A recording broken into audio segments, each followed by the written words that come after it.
Why are we proclaiming a punishment as a model for behavior moving forward? What am I talking about? Of course, if it's dysfunctional, it must be Washington. Let's talk about that next on the Friday edition of Get Right with Lenny McAllister, starting right now. Get Right with Lenny McAllister. What you talking about, Willis? The way we help bring back America and we build the bridges and bring people together is by making sure we hold everybody accountable in a 360 fashion. So let me close with this. Yes, there is a change that we can believe in, but it will never come from a politician or a government program.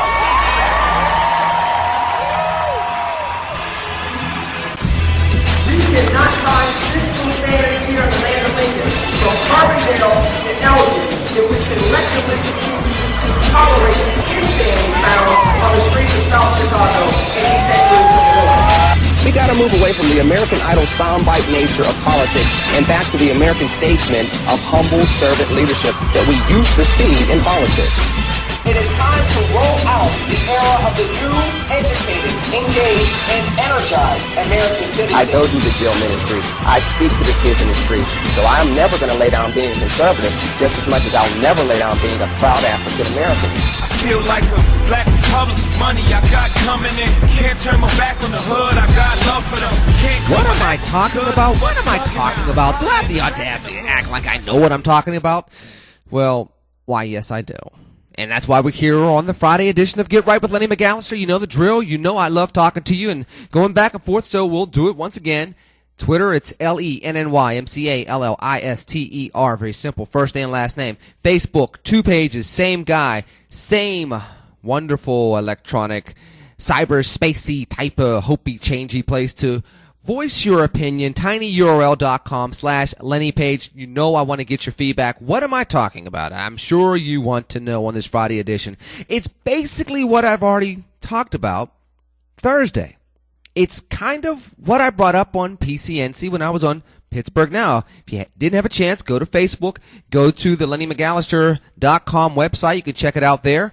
It might even be a political amalgamation of what I talked about on the American Urban Radio Network. And again, my McAllister Minute is out on the AURN.com website. You can go there. It's kind of the application of the sentiment that I shared earlier this week on AURN.com, which is simply this.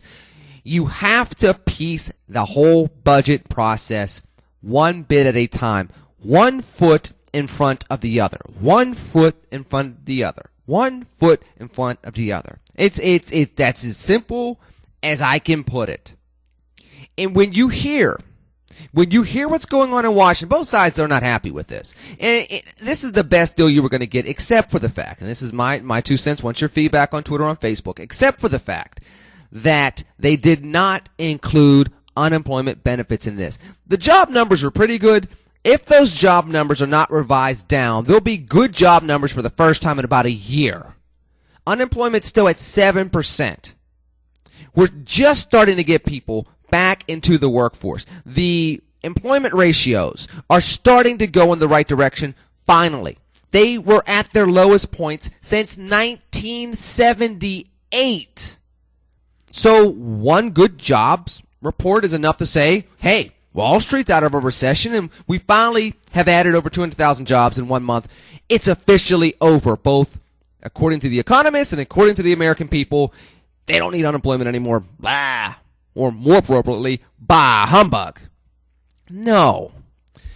I don't understand why that didn't happen. And that's one thing. I think that you screw over the American people when you keep playing these games with unemployment, with food stamps. And I'm not a big tax and spend guy. I really am not. I'm not even a tax and spend guy. But I understand where people are in the American economy today. It's not like all these jobs have flooded back into the workforce. We're still negative 1.5 million jobs. Think about this. 1.5 million jobs in the hole since 2008. It's going on 6 years later. We have hit the 5-year mark and we're cresting around for lap number 6. And we're still 1.5 million jobs in the hole. And you want to play games with the extensions to unemployment benefits, or you want to play games when it comes to welfare benefits? I understand that the rolls have swelled significantly under President Obama. I understand that he has been president now for 2 terms. Not 2 full terms, but 2 terms. This is his economy. He can say what he wants. He can make the argument that this is the Bush economy, Republicans, failed policies, yeah. We've all heard that. We heard it in 2008. We heard it again in 2012. Guess what? His economy. He's the president, 2 terms, won 2 elections. That's that. Democrats control the Senate since 2006. Democrats had control of the House of Representatives 2006, 2008. 2 terms there. That's that. That's not anything to dispute. Democrats controlled everything. 2009. Focus on healthcare, focus on jobs. We'll throw out a stimulus package. Didn't work. Didn't cap unemployment the way it was supposed to. Let's go to healthcare. Let's spend all kind of time, resource, energy, bickering on healthcare for the next 4+ years.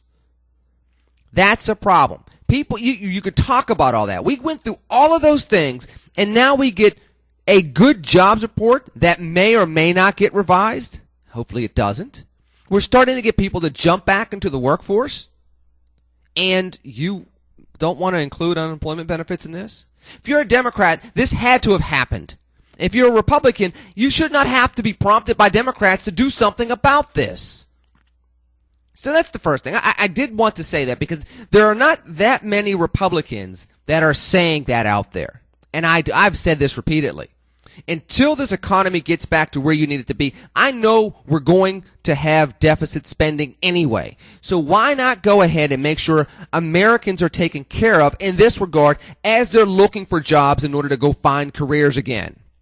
Because it's a process in the 21st century. They're going to have to find jobs first. And then from there, after they find jobs, then more likely than not, they're going to have to find careers once again. Because it wasn't just jobs that went away in 2008. Heck, there were offshoring careers for the years before 2008. So this was going on for a while, but the banks were making record profits, and big corporations were making record profits, and people were buying homes for cheap, and people that couldn't necessarily afford the loans were still getting loans for homes and second mortgages and everything else, and then boom, everything blew up. So the folks that got caught as either collateral damage or, got into this of their own accord, they're going to probably likely have to find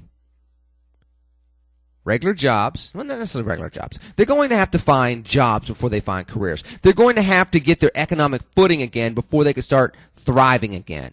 And you can't do that when you start pulling the rug from underneath everyday hardworking Americans. This myth that everyday hardworking Americans want to sit home and just collect unemployment because they do not want to look for a job is asinine. It's a ridiculous notion, which transitions me over to this. Another ridiculous, maybe not as asinine argument. But you see how frustrating it gets to me to talk about this stuff. And part of it is because we Republicans shoot ourselves in the feet. Not just one foot, feet, repeatedly, ongoing, consistently. Every time we do these types of things. Every time we have this type of messaging. So let me be clear with this. Let me put this out here and be honest with you. Why are we as Republicans calling the sequester cuts a model? The sequester was a punishment. It was the model of dysfunction. We're going to put something into place that is so hurtful to everybody, or as they say, as the kids like to say in the hood, everybody. It's going to hurt everybody so much that there's no possible way we would ever let these things pass, except for the fact that we couldn't get along, so they ended up passing anyway. So now that we have a budget deal in place that I think is going to probably pass in the House, which means if it's going to pass in the House, it's going to pass in the Senate, despite the presidential nominees over there belly aching. And let's just be honest. There's several people, there's three in particular. That want to run for president, and they're Rubio, Rubio, Cruz, Rand Paul. They're going to bellyache about this. They got to prove how conservative they are, and since they know it's going to pass anyway, they can do this and position themselves for literally 2 years down the road now, and that's what they're going to do. Not surprised whatsoever. So that is what it is. Just let's just know that that's what's going to happen. But with that said, why are other Republicans acting like the sequester cuts, which they knew were poison pills, why are they good things now? If it was a poison pill before that nobody wanted, not just Democrats didn't want, nobody wanted. Now it's okay. Now we have a tolerance to cyanide all of a sudden, because that's basically what this is.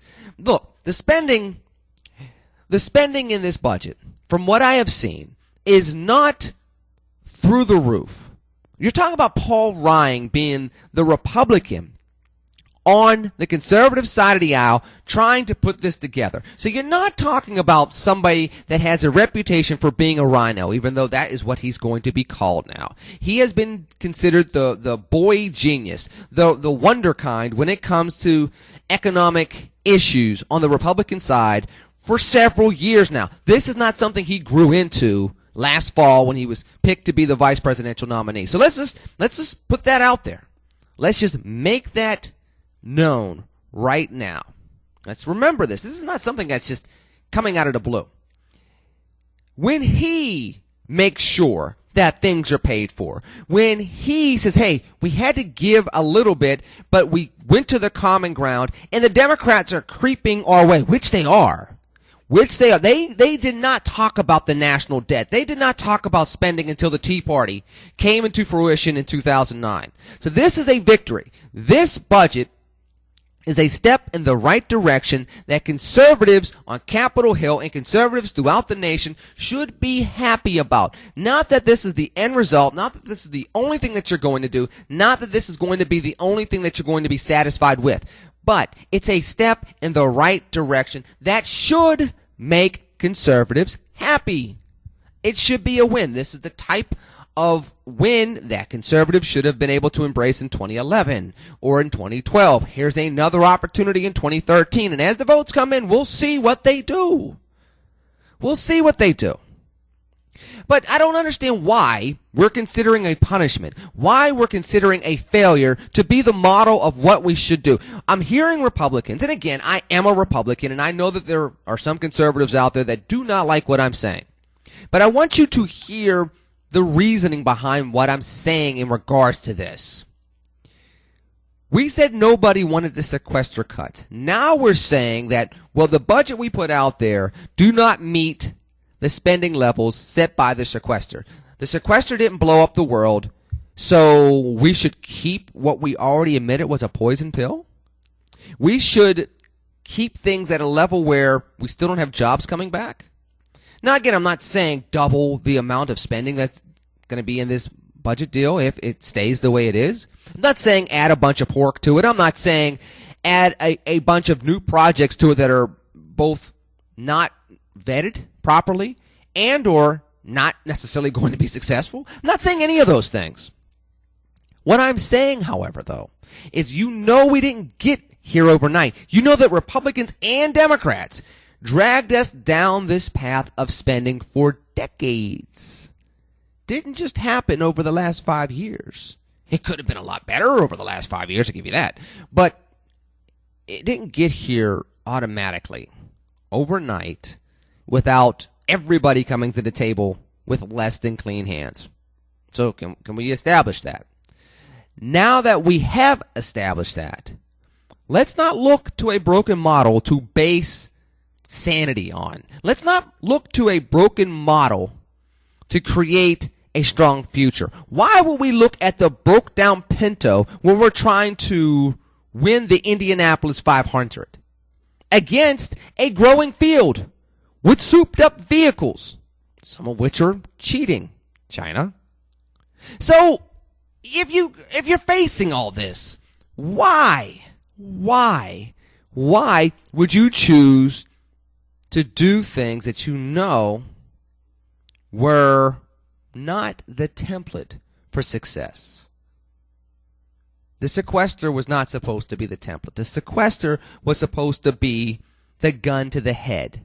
That nobody wants me to pull this trigger, yet everybody is now, you know the deal.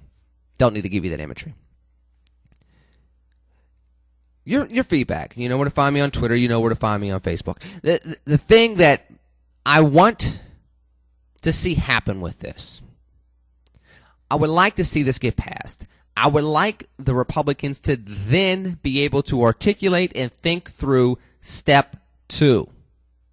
Now, what does step 2 need to look like? Number 1, I think you still need to address spending. I think we need to make sure that unemployment extensions are in there for people. I think people that until the economy gets to like a 6.5 on unemployment, until we start looking, because 6.5, and this is what people don't realize.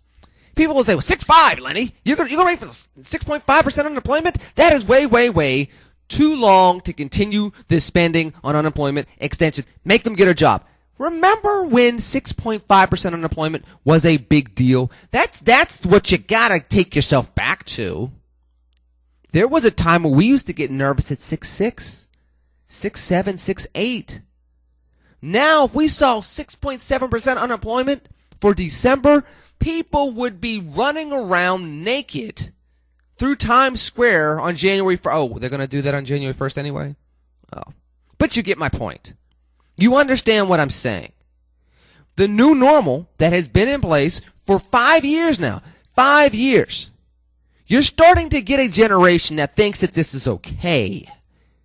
Think about that. People that graduated from college in 2007 or 2008, this is all they've known. People that have graduated from high school in 2007, 2008, that didn't go to a tech school or a grad school or to undergrad. This is what they know. This is what they think is the way it is when you go look for work. This is not the American way. So we can't sit here and think that things are okay because we got to 7.0. 7.0, if I remember correctly, was supposed to be one of the indicators that let us know that the stimulus was going to be fine because we were going to start capping unemployment around that point. I think the number was actually 7.0%. And again, we also know that if we had the employment ratios where they should be, we'd still be at like 8.5, 9, if not higher.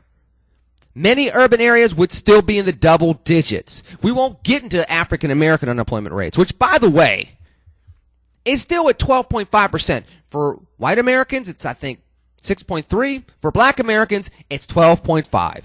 For Latino Americans, it's about 8.2, 8.3. You are not going to have prosperity in America where America is becoming browner as a nation when black and brown people have unemployment rates around 10%. When America continues to be more urban and the urban unemployment rates in these cities stay in the double digits when you have people actively looking for work. And again, they're not actively looking for work because jobs are not coming back. There are no jobs to go look for. And if they were looking for work and they were being counted, they would also be looking for unemployment benefits that were not extended by Congress. So do you see the snafu that's going on? Do you see why the sequester level might not be the model we want to base our opposition or support for when it comes to the budget number for this deal? Look, I'm gonna let you go soon. I'm going to let you go soon. My hope, again, feedback on Twitter or on Facebook, my hope for this deal is that it gets passed and Republicans have step 2.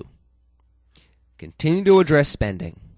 Continue to put policies into place that will hopefully create conditions where jobs will hire people. You had companies, well, not jobs will hire people. You have companies that will hire people. You had these organizations vulnerable where you could have made this all happen all at once several years ago, and they swung and missed. Lawmakers swung and missed. They gave AIG bonuses. They wanted to tax them at 100% to try to get the money back. That people forget about that. That's the epitome of what we're looking at when it comes to leadership in many, many regards. How we look at things backwards and wonder why things are not working. Republicans, this is a good move. This is a good first step. Don't be satisfied. Create a viable second step. Nobody wants to be poor. Nobody wants to be unemployed. Nobody wants to lose national sovereignty because of the national debt. Democrats will follow that fiscal conservative leadership if we provide it in a step-by-step fashion. That's what I think. That's what we're seeing this week. I think it will pass the House. I think there'll be some belly aching from some Republicans, all of which are either running for president or in safe districts. That's my take.